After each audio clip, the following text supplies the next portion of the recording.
parents have to step up. Parents are, I think, put too much responsibility on teachers and caregivers to do the job that they should be doing. And I it's just needed feel now. like the country's going to pot and kids are running amok. I was reminded of the horror of losing my virginity, which I thought probably deserved its first public airing. Yes, please. So I lay there for about 2 effing hours. Be warned, it's LuAnna, and this podcast contains honest, upfront opinions, rants, bants, and general explicit content, but you know you love it. Oh my God. We are dressed up for Halloween. I've had to take my mask off because I couldn't see. Where's that from? I don't know. I found it in my cellar. It's from a film, isn't it?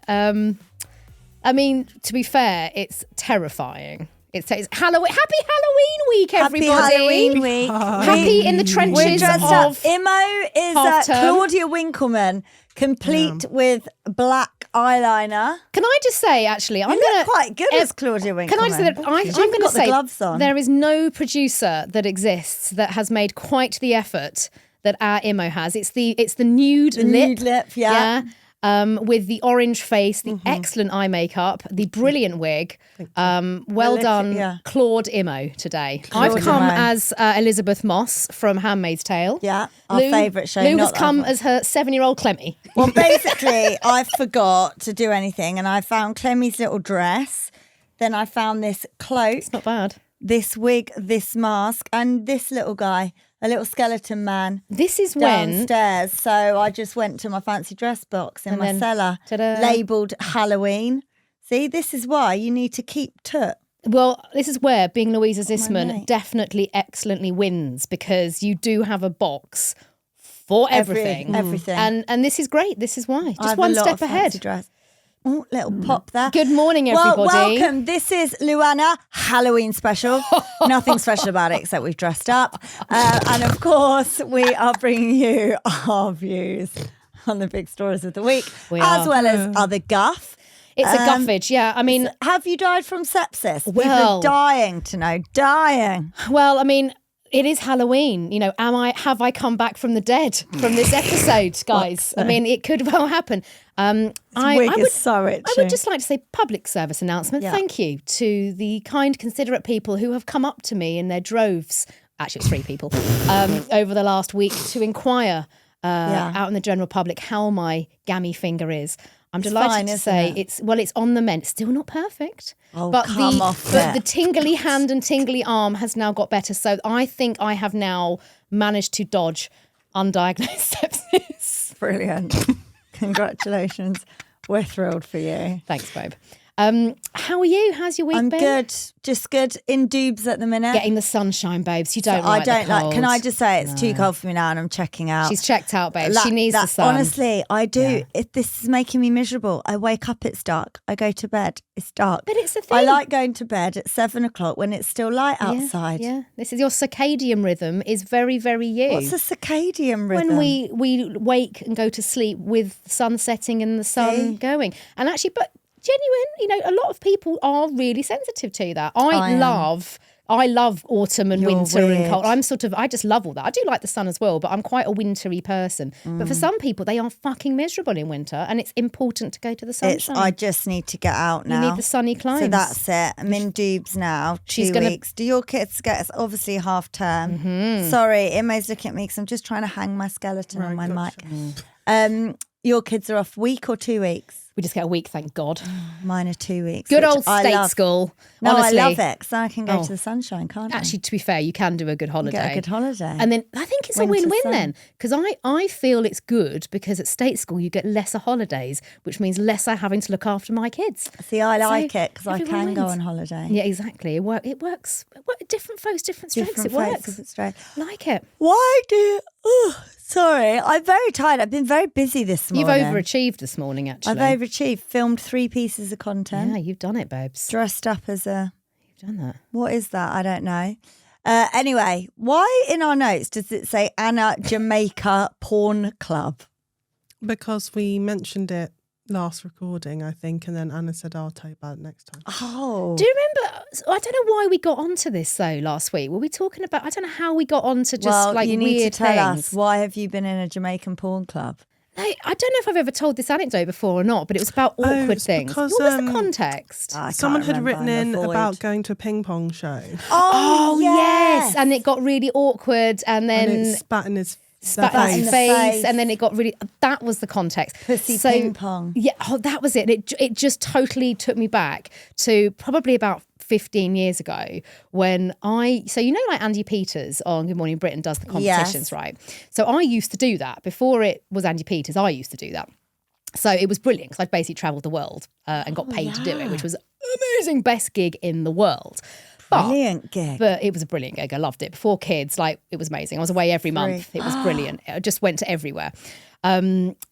But we did, so we had a spate of going to Jamaica to do, I think we were working with Sandals Resorts at the time. So very nice. Very nice. Big up the Sandals. Big up Sandals. Very, very, I did quite a lot of work with them actually. It was brilliant. But it just took me on to the awkwardness of when you're with clients, like when you're with work. So when we went away and whenever we went to do a competition shoot, you typically then have your crew. So you'd have your cameras, your sound, your producer, me, obviously, whoever was doing that. But you'd always then have the PRs as well. So you'd have someone from the PR agency. You'd then typically have the PR from the brand. So in this case, Sandals. So there's a little team. And you don't really know them. You're just put together, aren't you? No, exactly. And also, you know your crew, because you kind of typically travel all the time, but you also, like, there's a line, right? There's a line. Let's just say, I hope they're not listening to this, because we all sort of said we were going to go to the grave on this story. No, just say it. It's fine. Don't take it to the grave. Enough time has lapsed. We're already in the grave. It's Halloween. I mean, to be fair, that's true, Lou. If ever there was a time, it's now. So one night, someone said, should we get off resort and we'll go and do like a team night out somewhere? We're like, yeah, good idea. So we asked, I don't know, somebody, like, where's a good place? And they went, there's a really good club. It's a little bit out of town, but there's a really cool club. Out of town. Should have been a hint. Mate, I'm telling you. So I was like, okay, well, let's go. So we all got, had our, dinner, and we're like, we'll all go out. And we were like, I think we all thought it was going to be like quite a cool little, rum bar, like with some music and entertainment. And we were like, look, we're in Jamaica. Let's do Jamaica. And they were like, it's very local. It's a bit off the beaten track. Fine, we'll give it a go. We're good for this. So, thinking, that big old, everyone just thinks that they, I'm just so Jamaica now. Do you know what I mean? So anyway, we go and get in this car. And I remember asking the dude that was like kind of like cleaning our room and stuff. And I said, where are you off out to tonight? And I said, he looked at me a bit weirdly. And I was like, I don't know why he's looking at me like that. And I remember he was going, just be careful. Just be careful. And I was like, okay, fine. I don't know what that means. Well, we turn up, we get in this cab, and like we turn up at this, it can only be described as down a dirt track, another dirt track. And then you're like, oh Christ, I'm going to get, like, what is this?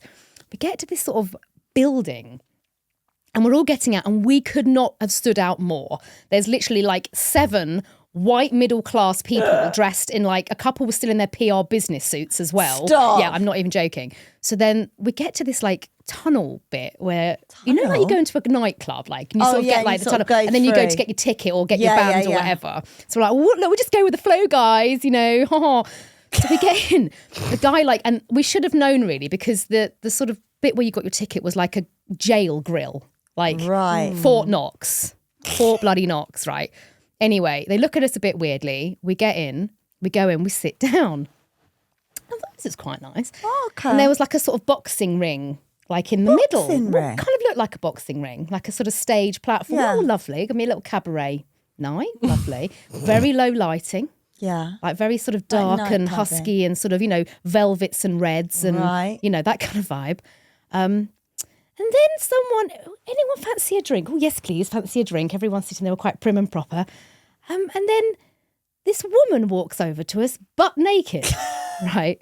Absolutely butt naked. Would you like a drink? Yes, we would like a drink. It then transpired over the course of the next, I think we lasted an hour in there, because then we didn't want to feel rude by leaving, because we're all British and that's what British people do. You're never going to see these people again. They just suck it up. What then transpired is we had gone to a hardcore porn club. I think this is why I went to it. Porn club, where it was proper brasses, and what was even... I trace this back. Let's just say two of my team members really thoroughly embraced it. And when they came over, this lady coming over to me, she was butt naked, very beautiful. And I remember she stood right in front of my face, and I could see I could see the sort of, there was sort of glistening vag, glistening vag, and she's wet vag, she probably put she's lube like, on it. she was like, do you want to dance, And I was like, I'm fine, thank you very much. And I'm sitting next to my fucking PR, who I've only met 2 days ago, and I've got a woman's vag in my face. I'm not gonna lie, if I was on my own, I probably would have said yes. And then, so I was like, no, I'm fine, thank you. Whoa, look round there, and old Bob and John, they're getting right stuck in with their, vages in faces, off we go. They're and loving at this point, we were like, oh my God, what are we doing? And the PR shitting herself, going, nobody can know I've taken my clients to this place. Then the show starts. 20 butt naked, like Jamaican mamas, women, writhing and gyrating in the thing, and obviously then the clientele come in, and they're there for a show. Whoa. They're there for some action. So if you can imagine, it just reminded me, because we were sitting round on this little bonket with our rum and cokes. Got two of my team truly embracing Jamaican life, and we've then in front of us got a full-on sex show going on in front of us, with everybody getting stuck in. We've never felt more awkward in our lives. We all went home, we all went to bed, we woke up in the morning, we all had breakfast, and we all agreed that this was never going to be spoken about again. Except now. 1.5 million people. Yeah. So if you are listening to this, anyone that was on that trip, we had a good trip, didn't we? Oh! John and Bob did. John and Bob. I doubt Imo's got something more interesting for us. I don't. No. But shall we find out? Yeah, why not? It's time for Did You Know With Imo? Diddle-a-dun-dun. Did you know? This is so shit. Approximately 24 million pumpkins are sold in the UK each year for Halloween. Is that I didn't know that. Yeah. But you know that is actually quite a lot. It's a lot. But do you know what I worry about? Well, it bothers me. I worry about the wastage. No, because don't people, if you haven't painted them and stuff, you can put them in woodlands for the animals. That's what they say. Can you leave them in the woods for the animals to eat? Didn't know that. But you can't do that if they've got paint in them or wax in them and stuff. But yeah, you can go and you leave the pumpkins for the wild animals to eat. Oh, that is a good idea. Because I said to my Ed, who owns the Celebrity Farm Shop, I mean, I went in there like yesterday, and they've just got thousands and thousands of pumpkins. And I'm like, what, you're not going to sell all these? Like, what are you going to do with all these pumpkins? And I'm going to, maybe he knows that. Maybe they would can make know. them into soup or pie or pumpkin pie. I'm going to throw it out there. I don't like pumpkin pie. Well, I make the best pumpkin pie. Do you? I should have made it. You should have made it. Do you do cinnamon and stuff in it, don't you? I make a really good pumpkin pie. You're not liking it, Bex? No, she doesn't like it. What, you don't like the softness? Just a bit. Oh, I like pumpkin You like it? pie. I'll give it a try. You're a very good cook. Well, I haven't made it for you, so go fuck yourselves. Go fuck yourselves. Right, let's crack on with some messages. We've got a quickie from Anon. So, genitalia. that wasn't me. Oh, because she wasn't being you could smug. tell 'cause she wasn't as excited. Sad. Yeah. Genitalia says, "Hi, LuAnna Mo. I've just listened to the latest pod where you were speaking about a lady charging her husband for household jobs.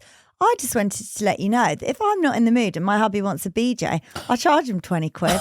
I've probably made a couple of hundred over the years. It's a win-win situation all round. Please keep me in on. Call me genitalia." I'm so here for this right now. Wow. Monetizing I sexual charge favours. more than that.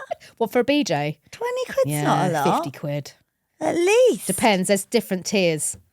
Yeah. Like how Come in mouth. Yeah. Swallow On cum. boobs. Come on tits. Yeah. Come in face. If it gets in your hair, that'll be more. You'd have to pay tax on the clean-up charge. Yeah, clean tax. I did BJ. float Oh, yes. charging Go on, how did this go with your Nay. marriage? How did it go? with Nay. Yeah, how she is was it? into it. Yeah. Wow. She said she'd pay me to put her clothes away and stuff. How much? Well, we haven't got to rates Let's yet. do that now. How much would you... strike while the iron was hot? She's got a good job as well. Well, she I can did afford say it. Yeah. tenner, then I thought I undersold No, that's myself. undercharged. You've undersold yourself. Imogen. So Always start high. maybe we'll do 20 quid. For what's this? Putting For clothes putting away? a load of washing Well, away. no, it's how do you quantify a load? That's a good point, Lou. Maybe do 50p an item. Yes. Ooh, including pants. Including pants. Yeah. 50p an And item. socks. Yeah. Right, so this week you've got to go back Yeah. Yeah, and start doing this. I will. And then I'm just going to add on other extra charges for things I do. I should. I pay my don't do children to anything. do some jobs they're expected to do because that's just living in a I family. pay my But I kids. do pay my children to do jobs that I don't want to do. Like what? Like putting washing away, actually, because like my washing. What, they do a good job? Well, I don't even care if they don't. I like them genuinely. I will not have lazy children. Like they know how to stack a dishwasher properly now. Like Mine do that. It's really mine important get to like do a it. pound. Yeah, a pound. Yeah, we have a little chart. And then I forget to pay them, and then it all goes to ration. Oh, I don't. So I just do it on the old Go Henry. Oh yeah, you've got your. They thing. make sure. Haven't you got that for your kids? No, Enza keeps asking. I keep It's forgetting. so good. Is it worth easy it? to sign up? Yeah. I'll refer you. You'll get £10 free. Actually, can you? He keeps asking. Yeah. Right, message from Catherine next. Oh, she missed out on the sex Genital name. name. Hi, lovely LuAnna. I'm writing in response to your request for grand gesture stories. And okay, this one might not be in the Hollywood sense, but in modern times, I think it absolutely counts. So my boyfriend and I were long distance for the first 2.5 years of our relationship. He was in Birmingham and I was up in North Wales. He used to constantly take the mick out of me for how much I loved fairy lights and candles. I love a fairy light and candle. That's cute, yeah. Anyway, one weekend I was travelling down to see him on the train. I got off at New Street expecting to see him waiting there, but he wasn't in his usual spot. So I kept walking and then I noticed a bit of a crowd gathered, all looking in the same direction. Oh. And there he was, wrapped head to toe in fairy lights, like a very handsome Christmas tree. That's really cute. It is actually so sweet. I was completely smitten and also absolutely mortified. I mean, it's like cute and ick, isn't it, in one? It's like something from an American rom-com. It is. When I finally got to him and said, "You can turn them off now," he just grinned and said, "Yes, you can." Oh, God. Yes, you can. The switch is in my pants. 10 years later, we're married with 2 kids, and honestly, it's still up there as one of the most romantic and ridiculous gestures I've ever experienced. I think it's cute. I think that is so like sweet. It's tapping into all about her. It's so thoughtful. Keep being brilliant, girls. Of Catherine, aka the here we go. We on Sun's foot, giving myself jellyfish vagina lady from Llanfershan. Llanfershan. Thank you, Babs. Right, we've got another message from Beth. She says, "Hi, LuAnna. New listener, but I am loving the podcast. Welcome, Beth. Welcome to the fold. I love how relaxed and funny you all are." Thanks, Beth. You always make me chuckle in the car. I'm hoping you'll be able to give me some advice about my current relationship. All right, go on. Some background info. I was in a 7-year domestically abusive cheating relationship, which I finally managed to escape with the help of the police, who were amazing. Well done. I was with my ex from the age of 17, so my early adult life was a rocky start. I was then single for 2 years to focus on myself and to then be the best person I could be for someone new. I met my current boyfriend 2 years ago, and he is honestly the polar opposite of my ex, and I'm forever grateful he came into my life. Obviously, being in a mentally damaged relationship, it does come with some baggage. I struggle to fully trust anyone, and I'm always doubting if I'm enough, if there's someone better out there for him. I've been very open about my past to him, and he asks questions occasionally, and I'm happy to talk about it. I want to be as open as I can so he can understand why I am who I am now. We've lived together for about 10 months and it's going well, but we are having some issues. I try to make sure that I keep myself fit and healthy by going to the gym and playing netball. Fellow netball enthusiast, Imo. Whoop, whoop. But I can't help but constantly feel like I'm too fat or not pretty enough for my boyfriend. He has told me once that I started to let myself go. And since then, it's all I can hear in my head when I'm thinking, I'd love to just watch a film instead or have a bar of chocolate. When it comes to having sex, I have a higher sex drive than he does, but sometimes it can nearly be 2 weeks of me asking for it before it happens. I've spoken to him many times about how I just want that reassurance that I am enough, and he does find me sexy, but we always seem to be back to where we started. I've said that I don't want to ask to have sex, and I've tried to initiate it, but he says it turns him on more when he takes the lead. So I just have to sit and wait now. I'm currently writing this from the spare room after being rejected again, and I'm tired of feeling like I'm not enough. We have the same conversations and I'm always putting him first, but I feel like my feelings are forgotten about. He's assured me he does find me attractive and he does love me and he wants a future, but his actions don't say the same. Am I overthinking everything, or is there genuinely something wrong? I really want this relationship to work, as he does genuinely make me happy and I love him with all my heart, but I just want me to be enough. Thank you for your help, and you can use my real name, Beth. I've attached a picture of us too, so you can put a face to nice the story. to see. Oh, cute. Beth is very beautiful. Beth, I think saw a flag go up in Anna's brain. Oh, there's flags all over the shop here. Oh, sweetie, look, I think you have what we call an anxious attachment style, and I think you're trying to make things fit with him. You shouldn't have to ask for sex. There's such a disconnect around this, and I hear this more and more at the moment. Like, men and women are different, when it comes to sex. Women do tend to, this is not a general rule, by the way. Sorry, this is a general rule, but women tend to want more emotional connection, but in your case, you're actually wanting that physical connection as well.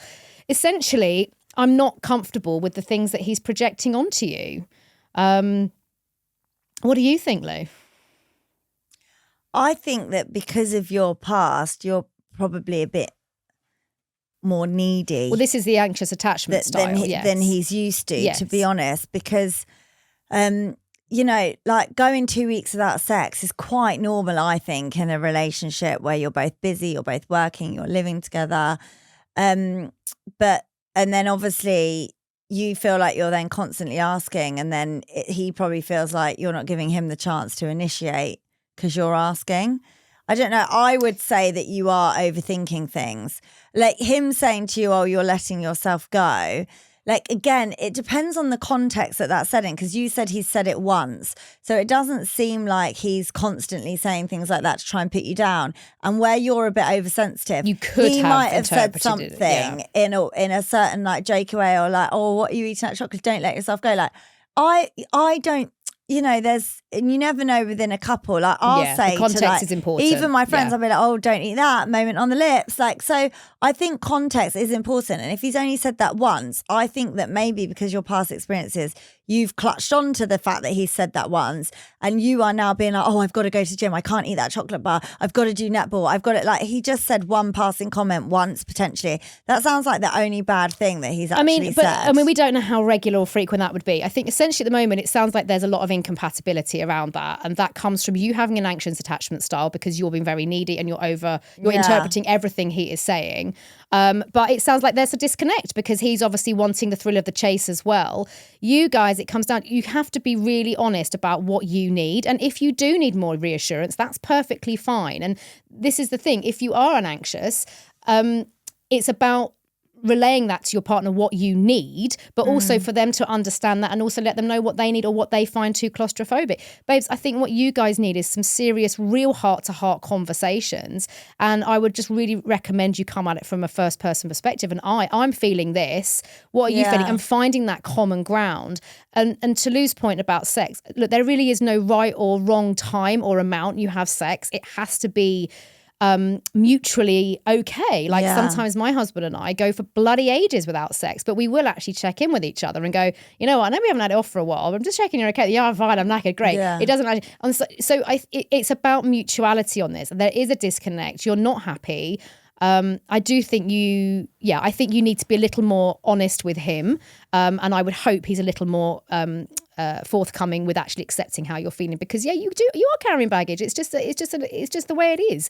But if he wants to really, truly love you and take this relationship forward, I do think there's an element of him having to help understand that. It's a tricky one. Good luck. Good luck, babes. Message from Anonymous. So Claudia Wrinkleminge. Imogen. There you go. You know when Im's made one up because she dies laughing. She's just sitting there. I came up with that last night. Just how good do you feel about yourself right now? Really good. Yeah, really good. I'm pleased for you. Dear LuAnna, love the pod and all that jazz.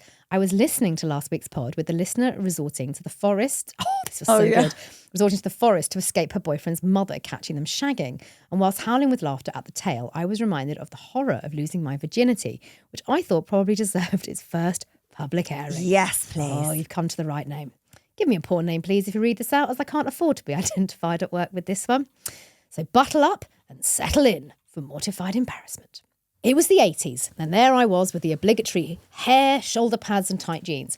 I had a lot of boyfriends, but I was a bit of a late starter when it came to sex.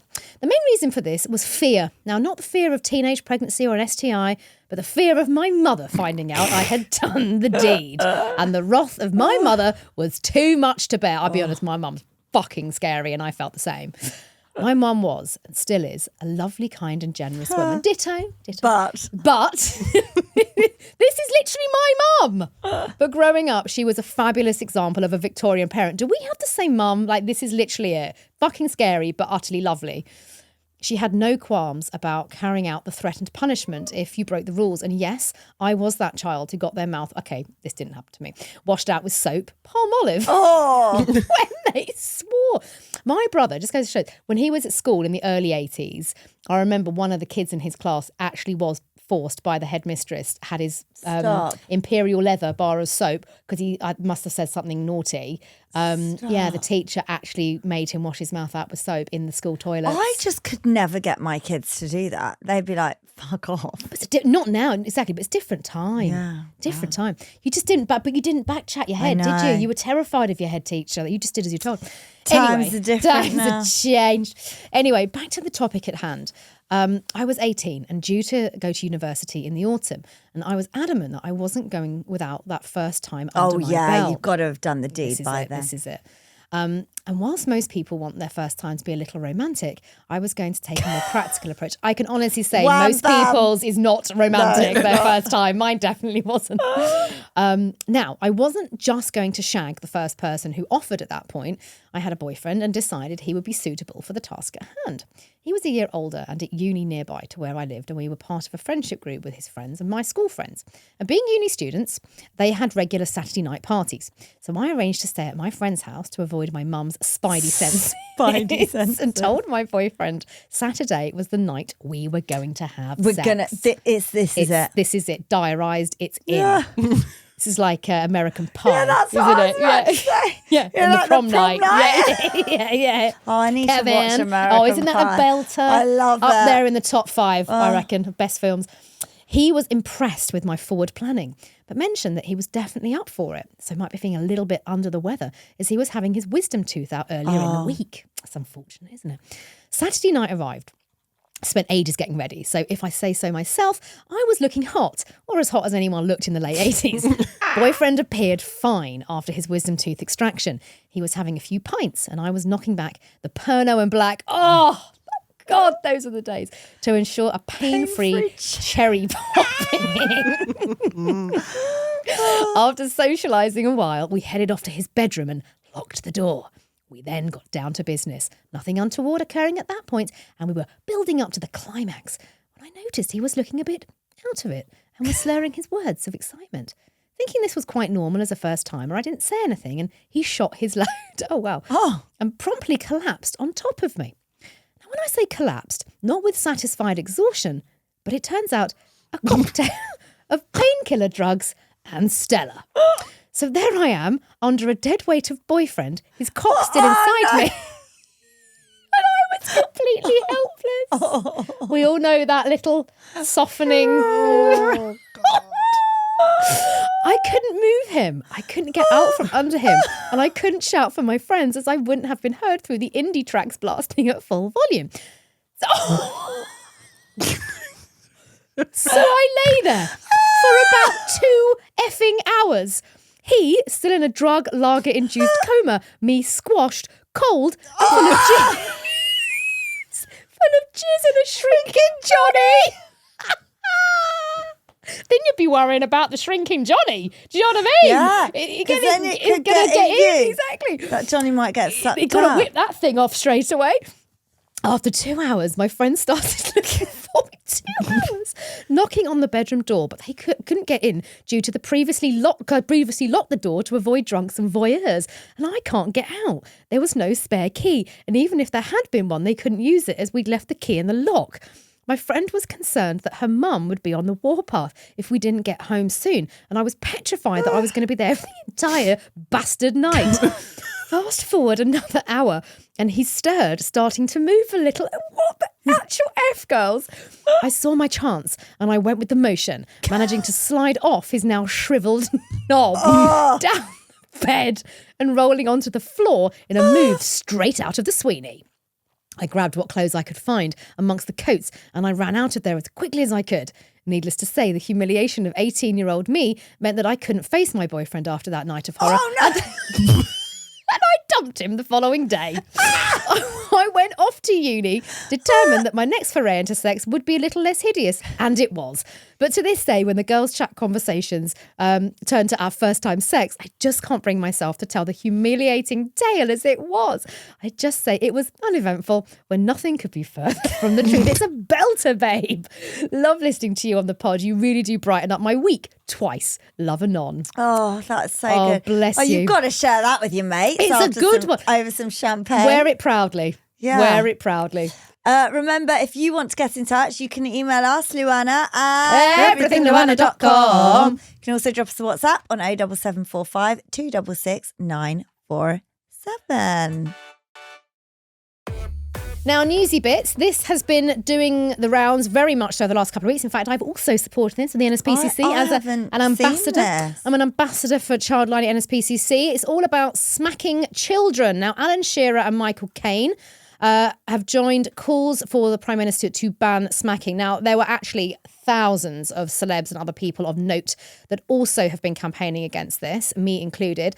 Former England footballer Alan Shearer and, of course, Sir Michael Caine, they've joined calls for the Prime Minister to ban smacking. Now, England is the only part of the UK that hasn't banned it, just as an FYI. Really? Okay. Yes.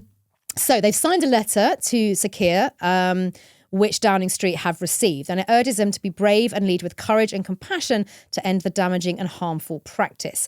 You'll have seen lots of this on the telly over the last couple of weeks. Smacking was made illegal in Wales. That's right, yeah. In 2022 and in Scotland in 2020. That's right, but in England, the Children's Act allows for smacking in cases where it is a reasonable punishment. Well, how do you quantify reasonable? Exactly, Lo, exactly. Now, the letter coordinated, like I say, NSPCC, big up, I am one of their ambassadors, backed by Barnardo's and the Royal College of Paediatrics and Child Health, describes it as an outdated and damaging defence which has no place in modern life. Its signatories want to ban for it to be legislated through an amendment for the Children's Wellbeing and Schools Bill, which is currently going through Parliament. So, yeah, lots of people have been signing it.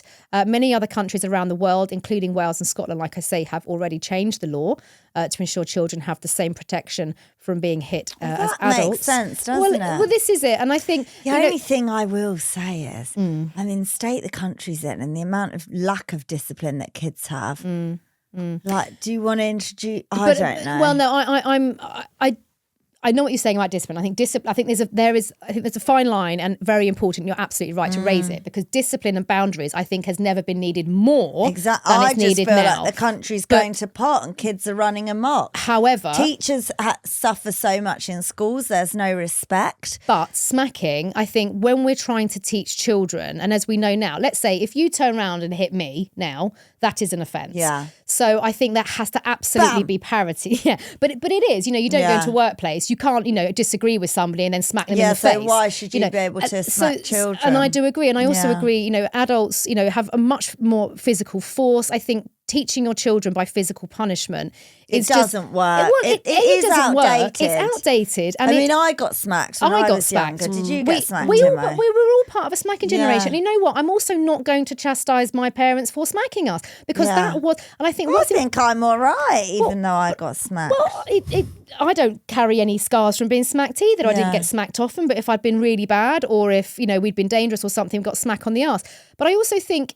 I don't think there's any point in pointing the fingers at old age. Like my dad got the cane at school. Now obviously we're not going to give the cane, but in the time and in the moment, those were things that were deemed. People smoked fags when they were pregnant and were told that it was good for you. But we've learned research, and this is it. And I think as we evolve and research comes up, and we look at the psychological impact, I do think we're quite change. soft though. I mean, I'm not for like smacking, and I do think that. I've probably smacked mine like once and then felt awful for it. But I think that you only do that when you've lost control in that moment, which isn't a good place to be as a parent. Really honest of you to say that. So I think that, when you lose, and that's not good. It's not good to show your kids that. And there are other much more effective ways to discipline your children. Right. But I do think that discipline is a big thing that we now lack in parenting, and I think that we're all for all this soft parenting, and equally I don't think that works either, because I think kids are running amok, and I think that they have this entitled attitude, and that feeds through like into the schools where you've got kids just like we were just saying about, I mean, obviously again, like I say, early 80s, a kid at my primary school got his mouth washed out. So now obviously that's not okay. But there was also a different level of respect for your elders. And I think the challenge that we're all having in society now is, as you say, the importance of boundaries and discipline. And you know what this is probably going to throw me some heat my way on this one, but I am very, very, just the work I do, it's the parents have to step up. Parents are, I think, put too much responsibility on teachers and caregivers to do the job that they should be doing. Yeah. And it's fucking hard. It's horrible and hard to be unpopular with your children when they're screaming in your face, as I have had recently, with the ruddy constant to and fro around, can I have a phone? Can I play Roblox? All these kind of things. It's really unpopular for my children. Can I say...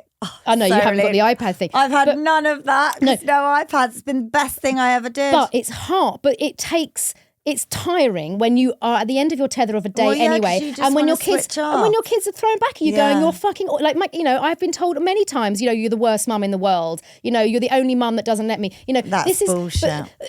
But Lou, but like you and I, we're too long in this game. We're very disciplinarian parents, boundaried parents, but our children know when to push it and when not to push it. And I do think that, you do have to be unpopular as a parent. You should not be your kid's friend. You need to be their parent. And also you need to be present with your children to teach them discipline. It is hard. I just think now that the way the world's evolved in like everybody works, mum and dad which work, and it's tiring, It is tiring. It is tiring, and you do just want to switch off and check out, and then the kids are demanding and you're exhausted and you feel guilty, you want an early night, so you say yes. There's so much more, I think, now to life than there used to be. Like, I mean, my mum always worked, so but most of my mum was one of the only mums that worked when I went to school. Most of them didn't, and I think that when it is then your only job to be, that's your job, you're a housewife and that. But when you're trying to work, it's a lot, and cook and do kids and juggle school runs and the clubs and the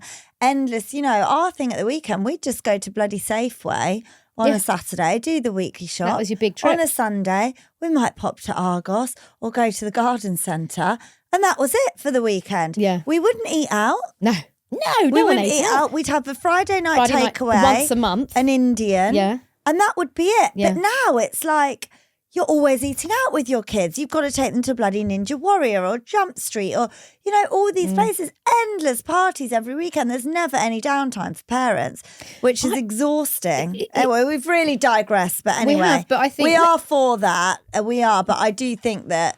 but it is. I think we recognise it's tough parenting, but we do have to parent. Still parent. We have to. We simply have to parent. We have to. Yeah. We have to. This is very interesting. Go on. So Kim Kardashian has launched underwear with fake pubes, basically. So she did the bras with the nipples, which I wasn't 100% sure about. But now she's got these micro thongs available in red, blonde and brunette colorways with straight and curly hair. So basically she's... Why? Is there a picture of it? There is, yeah. The most daring panty yet. We got bush panties. Panties. Oh. I mean, is this a joke? Is this a Halloween? Like no, this has to be a joke. It's got to be a joke. It's like a flesh-coloured tiny micro thong with a massive bush on it. It's basically... Look at the ginger one. That's so fake red. This is basically a piece of And what cheese ginger wire. person has skin that dark as well? That should have been on more pale. This is a piece of cheese wire with basically a bog brush attached to it. I mean, this is surely not going to take put on. X. Someone put Skims is slowly becoming a social experiment. She's running out of things to sell us. I mean, how do we know how much one of these costs? We would wear these though for our murder on the dance floor when we do it naked. To be fair, there's a market for that. I think we invented this before Kim. Yeah, Kim. Yeah. We invented the pubes on pants. Wow. Skims pube But pants. how much is a Skims pubes pants? Yeah. That could be your Christmas Someone's present. put, Kim can't be serious. Kim's done. She's lost her mind with them new underwear.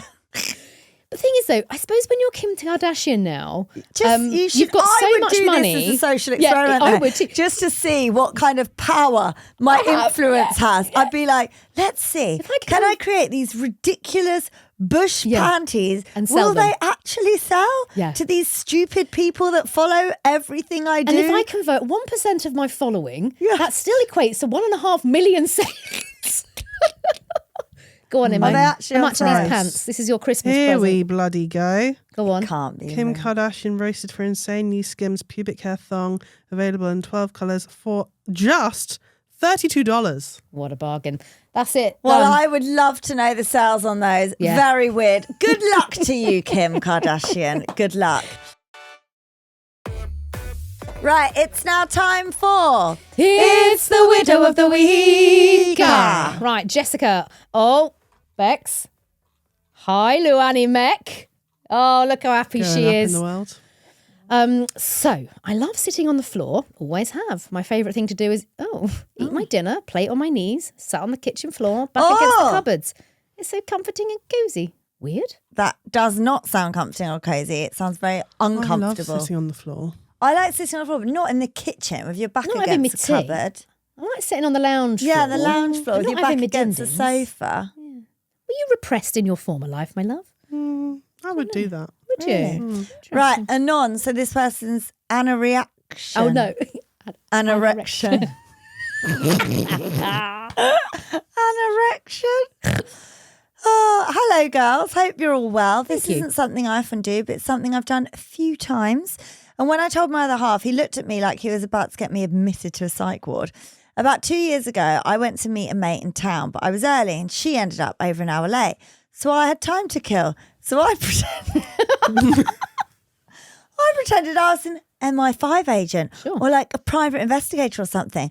I picked a randomer on the street and followed them stealthily like James Bond. I followed this woman around London for about an hour, in and out of shops, grabbing a coffee, even on the tube, until my mate called and she said she was nearly with me. Since then, every time that I have got time to kill, I do this and it's great fun. This sounds really fun. It actually does sound quite It's really fun. good. Fun. Way to entertain yourself. What, isn't that a good idea? I wish I had an hour. I don't think you're weird. I think you've just invented our new hobby. What, stalking? Yes. But like legally. Well, I don't think that's legal stalking. So then the weirdo, what was the first one again? Oh, sitting on the kitchen floor. Imo's here for it, but No, I'd say that's weirdo because sometimes I do like to pretend I am in MI5, like if I'm on a train. Yeah, I'll be like, I like to do like, and you know, I when you- like taking note of everything Yeah. like there.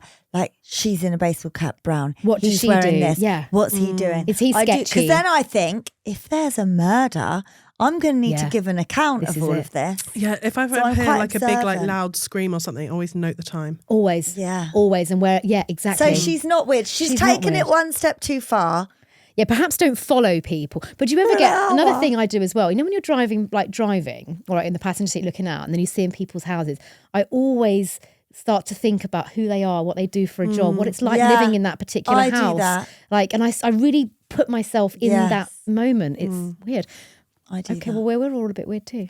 I vote kitchen floor girl. Kitchen floor girl. Fine. Claudia's saying fine. Claudia says Right, so. it's time for the rant of the week, if there is one in the bank. Or are you feeling a bit Halloween spooky? Anything that's pissed you off this week, Lou? Nothing's really pissed me off. You seem quite perky, actually, a perky puss. I'm quite. I'm a very perky puss this week. You are. No, nothing's pissed me off. Sorry, guys. I know you love my rants. Anything pissed you off, Ims? How's that car doing outside your house? It's still there. Guys, you still haven't taken off my hands. I do have one thing to say. Oh. Just from when I was scripting this podcast. People, voice notes. Now, if you're going to record a voice note, can we please do it properly? Oh. I can't deal with it. What's the etiquette, please, Imo? Record it into the fucking microphone. As opposed to? Right. Don't record a voice note using AirPods. The mic's shite. Don't use it. The amount of people who are clearly connected on Bluetooth to their car Go on, girl. and are just like, meow, meow, and all you can hear is car noise. I can tell the voice note that's going to be good from the first second because I can read the old. If it looks like, you know, when you send a voice note and you see that little picture, the waveform. Wave. If that looks like a flat line, It's not a you good can't voice fucking note. hear it. Which means you're not going to put them in the pod. I also don't understand how these people don't listen back before they send. Anyway, just do it properly, please. Thank you very much. Well, there you go. Imo's Rant of the Week. Well, that is it for this week's LuAnna, the podcast. But don't worry, we will be here every Monday. But of course, you lovely fans, you don't have to wait until then. On Thursday, we do have LuAnna Totally Extra, and we need you, our wonderful Lufanians. We do. Please send your emails in, LuAnna@everythingluanna.com. Hop onto us and send us a voice note into the mic. Please don't use Bluetooth or use AirPods because it really annoys Imo. Because they might be really juicy, but we can't use them. Our number is 07745 266 947. Very important housekeeping. Listen up, peeps. Make sure you are following the podcast. Follow. Press it now if you're not. Tell someone else about us and get them to listen, please. We would really love a 5-star review if you've got a couple of mens. And we'll see you Thursday. Bye for now. Ma! You've been watching LuAnna the podcast. What do they need to do, Anna? Make sure you subscribe. Boom.